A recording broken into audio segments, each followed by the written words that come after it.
Well, I guess we're Stoke City now, but we won. A win is a win. Man United 3, Ipswich 2. The most important thing today was 3 points. Why? It takes us away from the relegation spots. And that's exactly what's happened now. Now we're 16 points clear of Ipswich, and I think it's safe to say we can put those relegation fears to bed. It's not happening anymore, guys. We're staying in the Premier League at least. Yay! We're staying in the Premier League. Anyway, today's performance, guys, we know the two main talking points from today. Onana and Højlund. Let me talk about Onana, guys. I've been keeping this within me for such a long time. Maybe since, let's say, even December. This guy's been not horrible. We need to create a new tier for this guy. You know why? Because it's not just that he's not stopping the shots that he needs to stop or he's not commanding the box. He is causing us more problems. He himself is inventing new problems where problems don't need to happen. Why do I say this? Number one, guys, look at the first goal. I know many people might think, what? It's Dogo's fault, right? I watched this goal back 3 times. I thought, yep, it's Onana. The first time I thought, yep, it's Dogo's fault. Why the hell is he passing it back? On the second time, now when you observe where Dorgu is relative to the player, now when he has a head start, and we know Dorgu is no slow guy. Now he passes it back thinking what? The goalkeeper is going to take possession of the ball, pass it around to the other side, maybe to De Ligt or somebody like that. And we move. But then this keeper, he comes dashing out. You can see he's looking at Dorgu. He has a view of where Philogene is and where Dorgu is. And he can see clearly Dorgu is going to get the ball. And what was that second goal as well? Philogene crosses it in. Delap doesn't even get a touch. You know, if it gets a touch, it's a different thing. But Onana is just confused. As it's not the first time. This is not even the 10th time. I'm sure if we were to really look at it, it's probably happened like 10 or 15 times. I'm sure, and I'm sure there's a stat for this as well. De Gea has not had as many errors in 10 years as Onana has in these 2 years. Because now Onana is reverting back to what he was like when he came to United. You know, remember how bad that was. Remember in the Bayern game, in the Galatasaray game, when he was literally letting goals in, he has gone back to that, guys. But he hasn't actually gone back to that. You know why? Because that Onana at least could play with his feet. This Onana is worse than De Gea when playing from the back. And that is saying something. You all know that. What do? I would say transfer target number 1. I know we have more important positions up front, but guys, we can't keep letting goals in like this. I think goalkeeper has moved to number 1 priority now. And the second guy, guys, is Rasmus Højlund. Look at the first video that I published on this channel in July. It was talking about people like Garnacho, people like Højlund, who are taking up unnecessary space in this club. And lo and behold, I have been proven right again. But this Højlund guy, you know, he's a special breed. Because as much as I don't like Garnacho, I think I've said it before, I see how he can have even a minimal impact on this team. There is still a use for Garnacho, which is why I was pissed off when Garnacho was subbed off, by the way, instead of Højlund.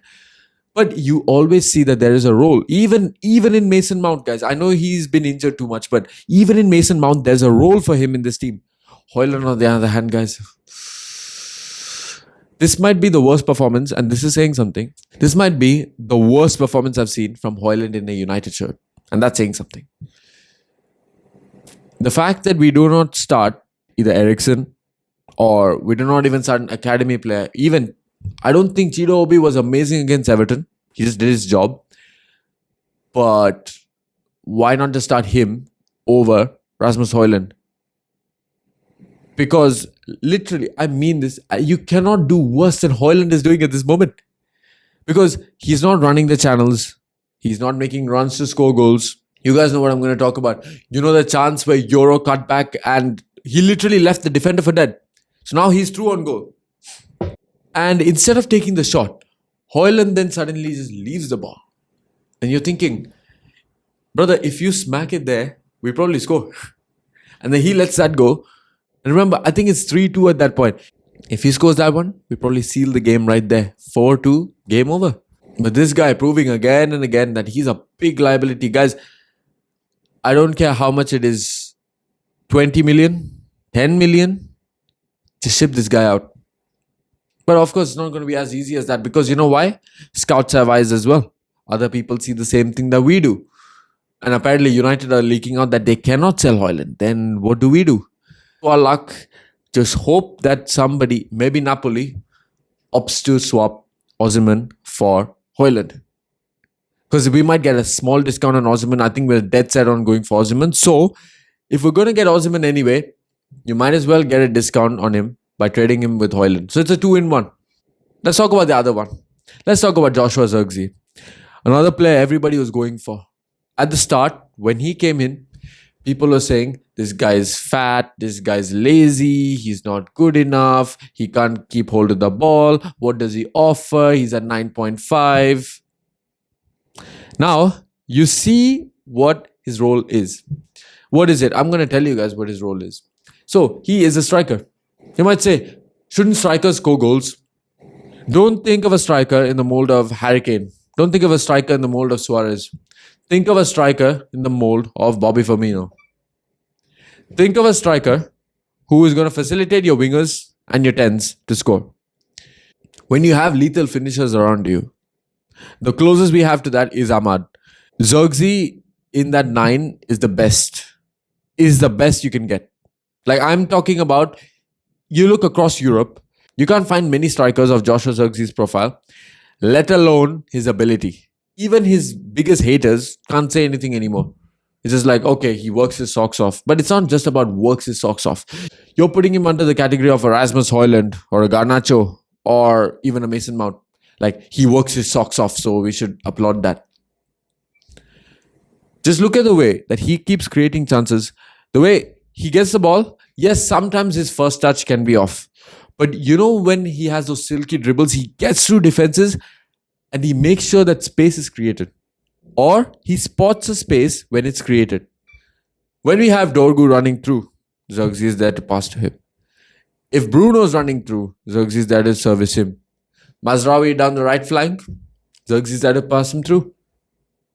And eventually we realize that when you gun for certain players, look at their profiles and see what are they offering, and also, more importantly, look at the players around them and see what are they offering. Because when you look at this team now, who is going to give you consistent goals? Nobody.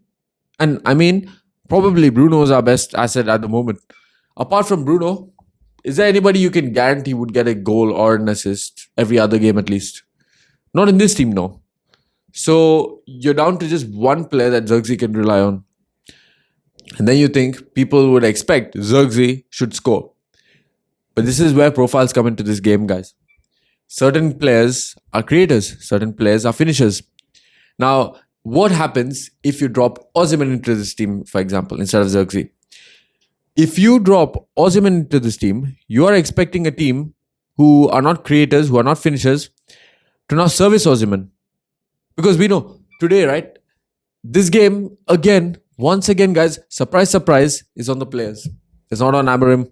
Nothing to do with Amorim.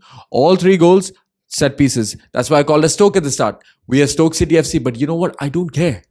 Because at least something that we now know is that we might be a little bit good at set pieces because the players know what to do. Bruno's deliveries on all 3 goals, solid. And now that's a usable asset. Now, Maguire, De Ligt, always threats in the air. Both score. And in the first goal as well, Zirkzee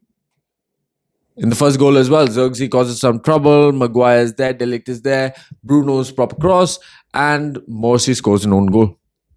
That's the important part, guys. At least the players, as bad as they are showing a bit more fight than the manager himself. Because what did we do from open play? Because I checked the stats right after the game. We just had 44% possession over the entire game. 44% at Old Trafford against 17th place Ipswich. These are things you would see under Ten Hag. But the only thing I see different is this guy isn't even coaching anymore. He's just given up.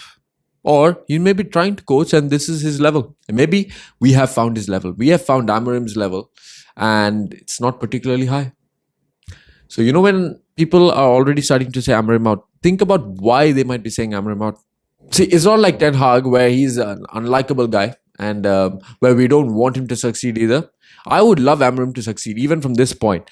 Let him prove me wrong. But looking at the signs that you've already seen, do you see anything that indicates that we could change our style completely? Because remember, guys, this Ipswich game is probably the easiest one till Leicester before the international break. Why? Because after this, we have Fulham at home. Then Sociedad away. Sociedad away, we could get something because Sociedad are almost as bad as us. Now, after that, you have Arsenal. Arsenal at home. I know they're not doing good at this moment, but guys, remember who we are. This season, we are not any better. And then we have Sociedad at home again. 4 crucial games, you would say.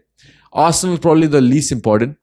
And then you have Leicester, which is kind of important because one thing we want is, at least by the end of the season, reach mid-table. At least 10th place. Minimum 10th place.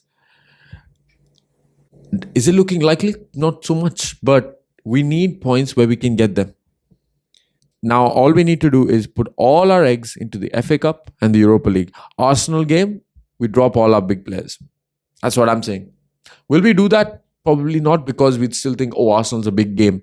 Not in this season, it's not. Because all we want is 2 trophies. If we can get 2 trophies while finishing 10th, and then you have many other clubs like Man City, you have Arsenal, you have Chelsea, teams who probably only win maximum of 1 trophy or don't win anything at all. We have actually had the better season. So if you really want to really flaunt your success, if you really want success itself, then put all the eggs into the Europa League and the FA Cup. Harry Maguire again came up clutch, which is pretty impressive. Scored against Leicester, scored here today as well. Looking better than our number 9, which is scary actually. Anyways, that was Man United 3, Ipswich 2, and I guess I'll see you all tomorrow.